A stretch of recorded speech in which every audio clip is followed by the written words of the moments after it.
Here the question is to write the name and structures of monomers in the given polymers. The first one is given as nylon 6.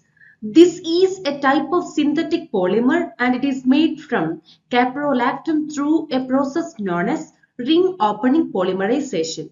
And the overall reaction can be represented as per the given diagram. So here caprolactam is undergoing heating at a temperature 533 to 543 Kelvin and they will produce nylon 6 by the ring opening polymerization. Because caprolactam is a compound with a ring structure and nylon 6 is an open chain polymer.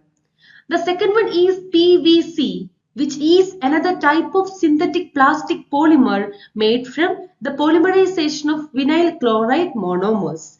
They are rigid or flexible depending on the formulation.